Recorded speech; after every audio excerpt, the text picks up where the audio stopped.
destacaba doña Consuelo, un día como hoy, hace 50 años, fue asesinado Orlando Martínez.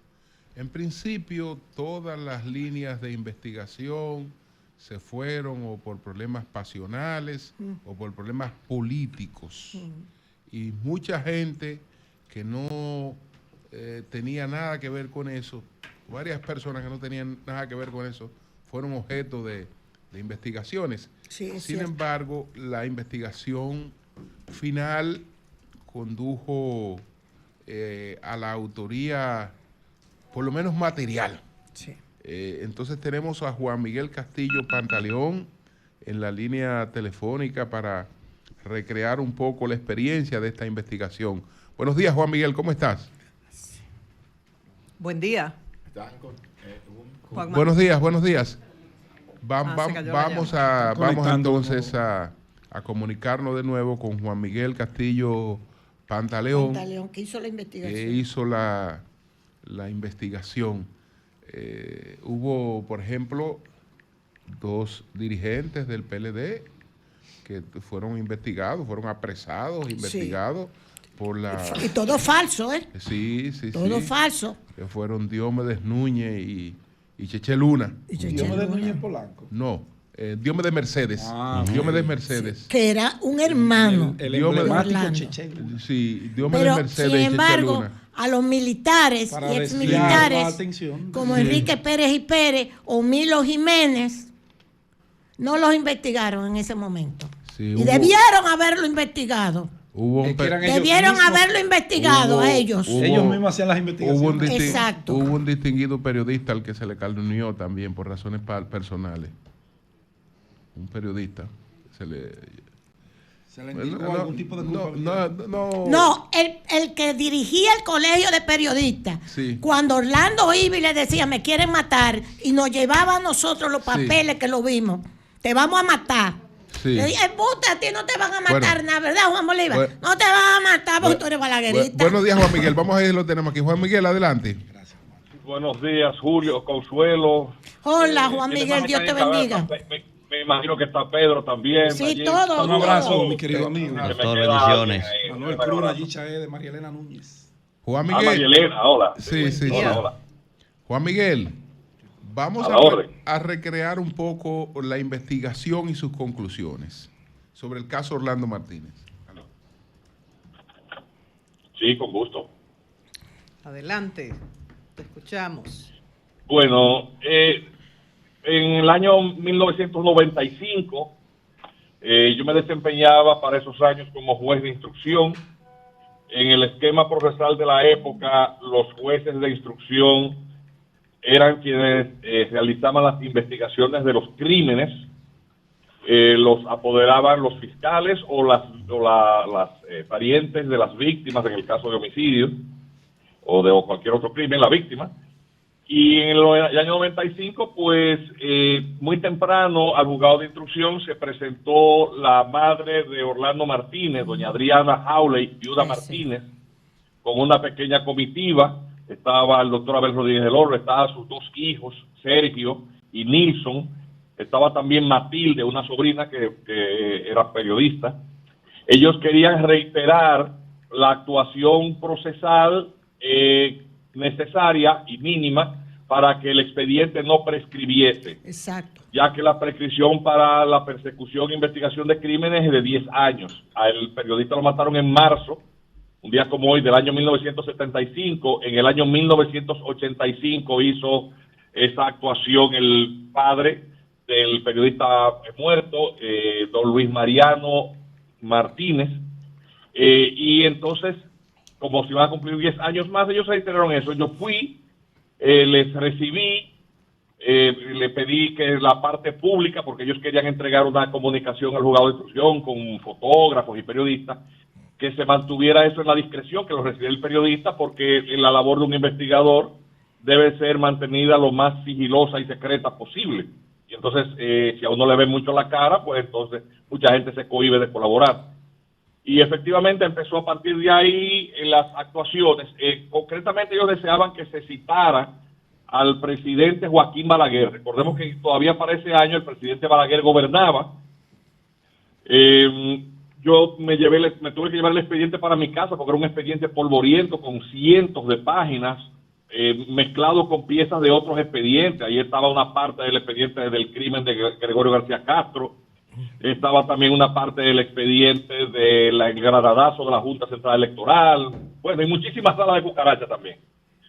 El punto es que efectivamente leí el expediente que se había cursado en el año 1975, originalmente acusando a personas que luego fueron puestas en libertad y que no tenían absolutamente nada que ver con eso, que eran Cheche Luna, Diomedes Mercedes y Pancracio Melvin Mañón Rossi. Melvin. Sí.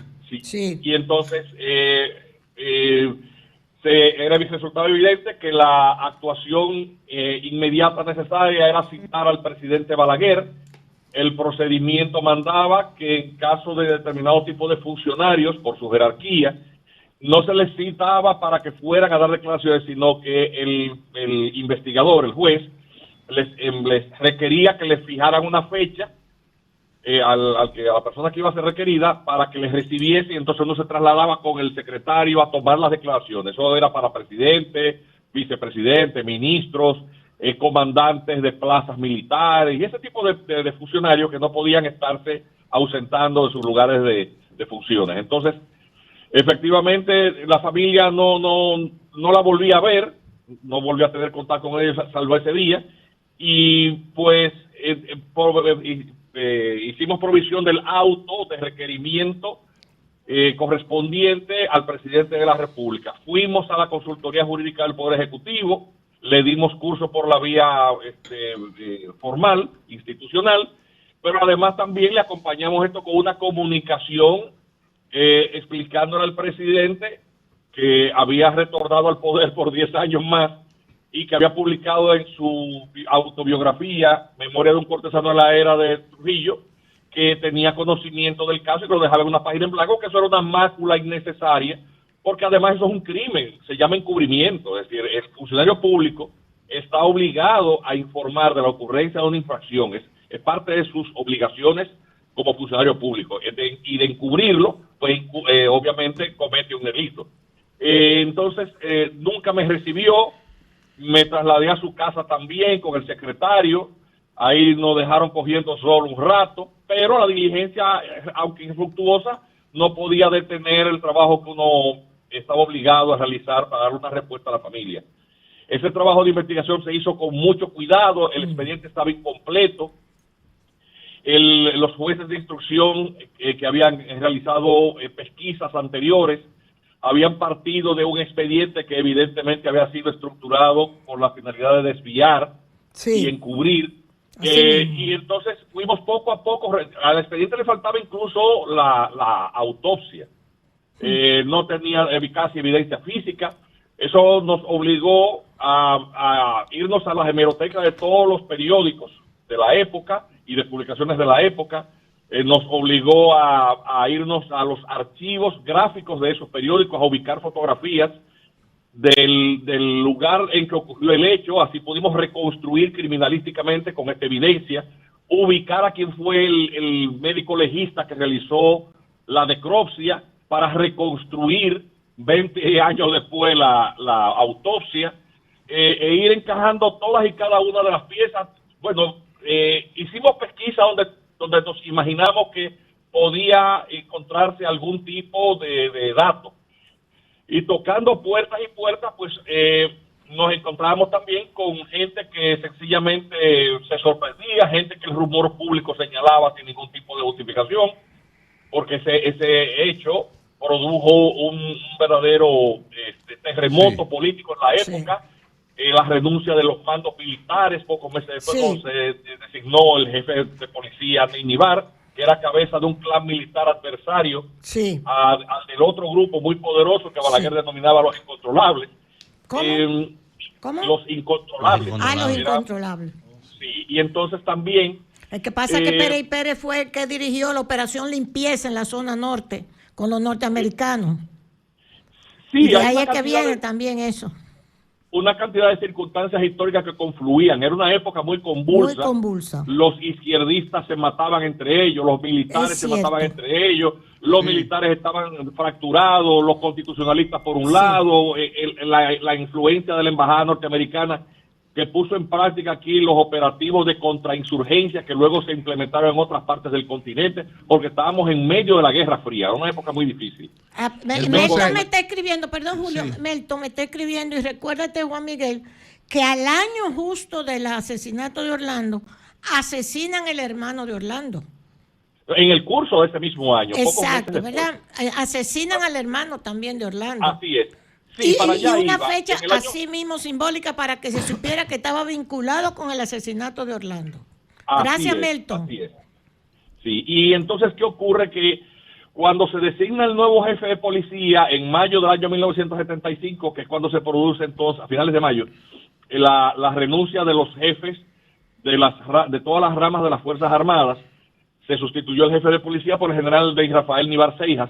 Sí. Unos meses después, en una segunda edición que solamente circuló en el Distrito Nacional, el periódico El Nacional reveló que estaban presos los verdaderos responsables del hecho material. Sí. E incluso daba los nombres. Eso salió solamente ese día en ese periódico. Pero como tuve que leer todos los periódicos, él no se imagina la cantidad de páginas y de polvo que tuve que tragar. Pues entonces... la información no estaba calzada por nadie, pero como la mayoría de los redactores de la época todavía vivían, muchos trabajaban todavía en el periódico, pues di con Bonaparte Gotró Piñeiro, que fue el autor de la información. Él completó cómo llegó la información a él. Entonces la certeza de que la página en blanco era ese expediente que cursó durante esos meses de septiembre-octubre del año 1975, o unos meses después del asesinato, 8 meses después, pues me dediqué a ubicar quiénes pudieron haber trabajado en ese expediente. Y obviamente, tocando puertas, llegué a una persona que efectivamente había trabajado de manera determinante en la estructuración del primer expediente policial y necesariamente tenía que haber dirigido el segundo proceso de investigación dirigido por Rey Nivar. Era el comandante y fundador del Departamento contra Homicidios. Ya puedo decir su nombre, me siento liberado del compromiso de discreción, porque de eso han pasado 30 años. El señor falleció y el país debe de también conocer el nombre de ese héroe anónimo. ¿Quién era? Persona exmilitar, Raúl Darío Aristi Calvo. Era teniente coronel. Fue el creador del Departamento contra Homicidios. Antes se llamaba Escuadrón contra Homicidios. Sí. Y era un investigador muy fino. Él fue quien obtuvo las primeras confesiones, la de Pau Castro, Lluverito, Luis Emilio, Durán. Mariano Durán y de otros Durán, miembros del Escuadrón Homicida que ya habían fallecido, porque es que había más gente en el operativo, pero que ya había muerto para la época en que yo estaba investigando. Sí, Juan Miguel, lo de la investigación, entonces, lo de la insistencia a la investigación al doctor Balaguer, era por lo de la página en blanco. Sí. Era así porque se entendía que conocía de información que no había suministrado. No, es que Balaguer dice que lo deja en una página en blanco. Él primero admite conocer quiénes fueron los responsables, pero que lo dejaba en una página en blanco. Es un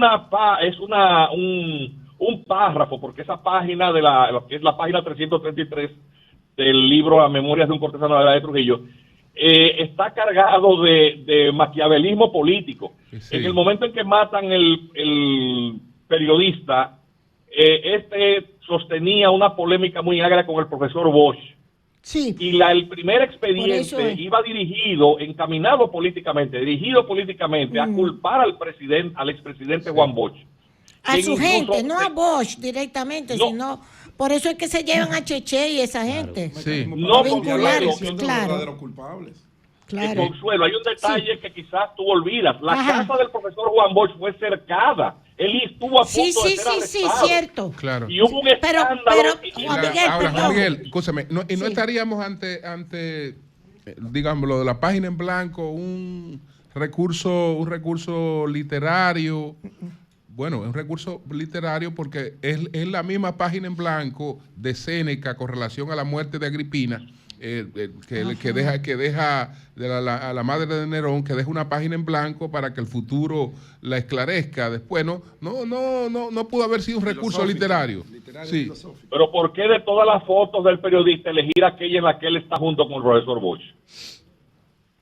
Si tienes una segunda interpretación, me encantaría escucharla. Qué bueno decir que la discusión con Bosch era una discusión incluso de Alicia Alonso, si bailó en el Bolshoi o no bailó en el Bolshoi. Era literaria, no era una cuestión personal. Sí. No. Es bueno hacer el señalamiento, porque el PSD siempre estuvo muy cerca del PLD de Juan Bosch. Muy cerca. Bueno, a un nivel que cuando don Juan se fue del país, después de la revolución, las cartas a doña Carmen Quidielo, su esposa, que se había quedado aquí con su mamá y su papá, estaba aquí y Bosch estaba ya en Europa y en Benidorm escribiendo sus obras. Esas cartas iban y venían a través de la gente del PSD, de nosotros, que a mí me tocó ir con José Israel Cuello a llevarle la carta a doña Carmen Quidielo. Aquí le mandó el profesor su carta, para que se sepa que no había esa animosidad contra Juan Bosch. Sí, adelante, Juan Mil. Bueno, finalmente este señor, que había sufrido tragedias personales, ya era un oficial pensionado, llegó al rango de general, fue subjefe de la policía en algún momento. Había sufrido varios atentados contra su vida, precisamente por haber hecho esa investigación. Él sentía mucho temor. Su esposa, que era sobreviviente de cáncer, ambos eran personas ya muy, muy religiosas, y habían hecho promesas de llevar una vida de virtud el resto de sus días. Y la señora de este general retirado, también muy amable, evidentemente que ejerció algún tipo de influencia en su esposo y le convenció de que esta investigación se estaba realizando, que este juez, a mano pelada, un hombre joven para la época, estaba haciendo eso con la intención más objetiva e imparcial, el de darle a la familia, a la madre que aún sobrevivía y a los hermanos, una respuesta que la justicia, por incapacidad, por temor, se había negado a dar, el de someter, el de acusar a los responsables de ese crimen alevoso y en la medida de lo posible de identificar los autores intelectuales, cosa que se logró, porque efectivamente cuando el señor, después de vencer sus reticencias y sus temores, me facilitó la información documentada con estos interrogatorios que contenían confesiones de varios de ellos, pues todas las hipótesis de perpetración y planificación que habíamos ya perfilado resultaron confirmadas. Es decir, fue una evidencia material también, porque podía someter a prueba grafológica, es decir, de las firmas, los interrogatorios que le hiciese a estas personas con las confesiones que habían dado en el año 75, y el análisis grafológico iba a determinar lógicamente que eran sus mismas firmas, o sea, que habían confesado. Todos ellos, es muy importante que se sepa, todos confesaron, porque el peso indiscutible de las evidencias en su contra era concluyente, no hacían nada negando la participación. Se logró entonces ubicar ya los oficiales militares de la época de mayor rango que participaron. Sí. En este caso, otro general, el general Castro, para la época era mayor, había llegado al rango de general de brigada, pero supervisaba el operativo y participó activamente en él, el quien era comandante del A2 para la época de la Fuerza Aérea, es decir, el Departamento de Inteligencia de la Fuerza Aérea, Isidoro Martínez González, conocido con el apodo de La Caja, y se determinó también que quien había dado la orden criminal de manera directa y reiterada fue el entonces jefe de Estado Mayor de la Fuerza Aérea, Salvador Lluveres Montá, conocido por el nombre de Chinino. Chinino Lluveres Montá. Todos enviados en una providencia calificativa. El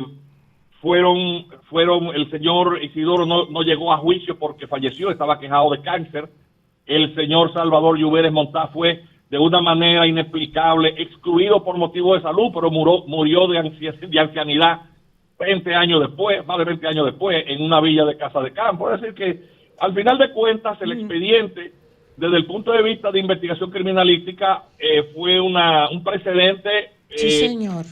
No tiene paralelo de comparación con ninguna otra labor de reconstrucción de un expediente. 20 años después, ubicar los detalles materiales, 20 años después, dar con los responsables, además de velar todo el aparato de encubrimiento que siguió a eso, es decir, todo este complot con el testimonio de un recluso que luego engancharon a policía, un tal Papirucho, con el que acusaron personas inocentes. Todo eso quedó expuesto en esa providencia calificativa. Muy bien. Y finalmente, pues, este expediente sin precedentes, pues, sirvió para apuntalar la libertad de expresión. Después que cayeron 3 generales presos, porque el general de mayor jerarquía quedó suelto, pero como un perro con las sogas rastras, es decir, llevando una vida un poco más tranquila, a pesar de que contaba con la protección de poderosos sectores de la sociedad, es decir, los niveles de encubrimiento y de impunidad. Y políticos y partidos políticos los encubrieron a esos militares. Sí, partidos políticos encubrieron a esos militares. Y hasta sectores, señores, a la madre de Orlando Martínez nunca la visitó un obispo, al que mandó a matar a Orlando Martínez lo visitaban a la clínica. Porque tenían pugna con Balaguer y querían salir de Balaguer. Y la forma de salir de Balaguer fue también tirarse a Orlando, matar a Orlando para cargarle el dado a Balaguer el muerto. Y eran esos militares que estaban vinculados con un partido político. Tiene que quitarle el ITV, Balaguer ahí lo está poniendo. Bueno, en ese tiempo era contra Balaguer. Bueno, Juan Miguel, algo más que agregar para que sí, la contribución que desde una pequeña posición judicial se hizo. Me cupo ese honor y esa responsabilidad y luego el honor de haber alcanzado un resultado concreto. Ha sido quizá a partir de ahí el punto de inflexión para un antes y un después del ejercicio de la libertad de expresión. A ningún periodista en este país, a ningún comunicador se le ha ocurrido un jefe o un jerarca militar o un político mandar a atentar contra su integridad después que esta gente, así fue 20 años después, fuera arrestada y posteriormente condenada a 30 años de prisión y 10 años el de menor participación, que fue Luis Emilio de la Rosa. Es decir que en cierto sentido la solución del caso ha mantenido viva la expectativa de que en algún momento se hace justicia y obviamente que la libertad de expresión pues es algo que tiene que ser respetado por toda persona. Sí. Muy bien. Bueno, pues muchas gracias a Juan Miguel Castillo Pantaleón. Muchas gracias, Juan Miguel. Muchas gracias. Siempre. Cambio fuera.